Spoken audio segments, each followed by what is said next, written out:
अस्सलाम वालेकुम and good morning.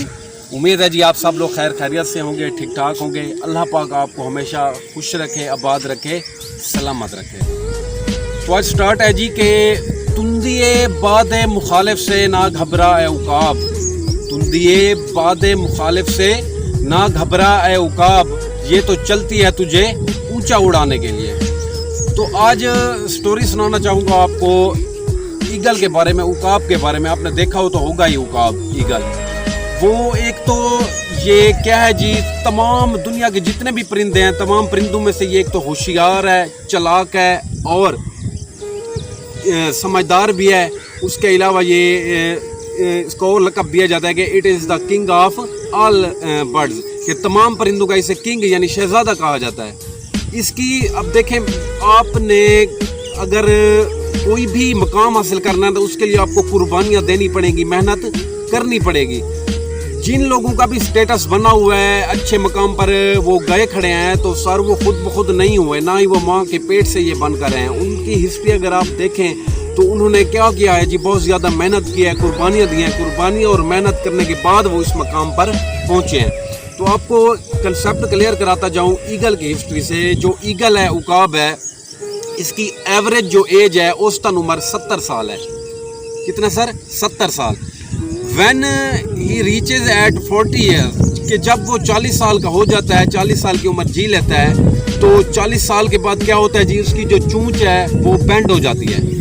चोंच बेंड हो जाती है, झुक जाती है, और इसके जो पैर के नाखून हैं वो टेढ़े हो जाते हैं। क्यों? शिकार कर करके पूरा 40 साल का वो शिकार करता रहता है, जिसकी वजह से उसके नाखून टेढ़े हो जाते हैं।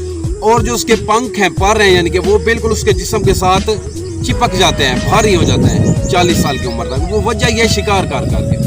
अब उसके पास सर चॉइस है कि वो अपने आप को ख़त्म कर दे। भी शिकार कर नहीं सकता, क्यों? क्योंकि उसकी चोंच बेंड हो गई है, झुक गई है, वो काम नहीं कर रही। जिससे वो क्या करता है जी, पहले शिकार पकड़ता था, मारता था, वो अब क्या हो गई है, बेंड हो गई है। नाखून जिससे वो शिकार को झपटा मारता था, पकड़ता था, वो भी क्या हो गया, शिकार कर करके ख़त्म हो गया है, यूजलेस हो गए। उसके बाद जो उसके पर हैं, विंग्स हैं, वो भी क्या हो गए, भारी हो गए शिकार कर करके। अब यानी कि ये बिल्कुल क्या हो गया, लाचार हो गया, अपने शिकार नहीं कर सकता। तो इसके पास चॉइस है, ये अपने आप को क्या कर दे जी, ख़त्म कर दे, मार दे। लेकिन नहीं, ये क्या करता है जी, ये सबसे ऊंची चोटी पर जाता है, पहाड़ी पर। उधर पहाड़ पर क्या करता है जी, अपनी चोंच को मारना शुरू कर देता है। जैसे ही वो मार, अब देखिए इतना भयानक ये सीन होता है ना, आपको क्या बताऊँ कि क्या उसे दर्द नहीं होता होगा। वो भी परिंदा है, जानदार है, अल्लाह ताला की मखलूक है, लेकिन दर्द वो सहता है, कुर्बानी देता है जी।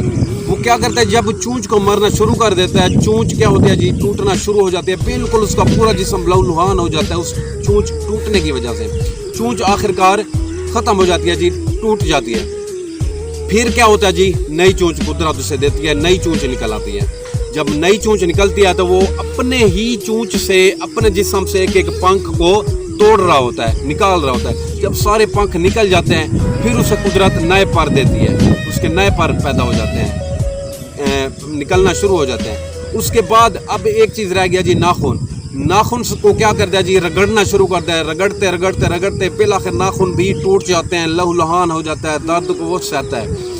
जब उसके नाखून टूट जाते हैं, उसके बाद वो क्या करता है जी, नए नाखून उसे कुदरत देती है। अब क्या होता है जी, जब नए नाखून आ जाते हैं तो उसके बाद उसके पर भी आ गए हैं नए, उसकी चोंच भी आ गई है, चोंच के बाद उसके पंख भी आ गए हैं, यानी कि नाखून भी आ गए हैं। उसके बाद क्या होता है जी, वो 30 साल और ज़िंदगी जीता है, 30 साल। तो सर अब मैं आपको बताना चाहूँगा, आपने कोई भी मकाम हासिल करना है तो आपको कुर्बानियाँ देनी पड़ेगी। अगर आप अभी से आपका जो वो है जी, प्रेजेंट है, हाल है, अगर आपका ये अभी से क्या है जी, कंफर्टेबल है, तो यकीन कीजिए आपका जो फ्यूचर है वो बिल्कुल अनकंफर्टेबल होगा। हाँ, अगर आप अभी से अनकंफर्टेबल हैं, कुर्बानियाँ दे रहे हैं जी अपने आप पर फ्यूचर के लिए, तो आपको जो फ्यूचर है वो 100% कंफर्टेबल होगा।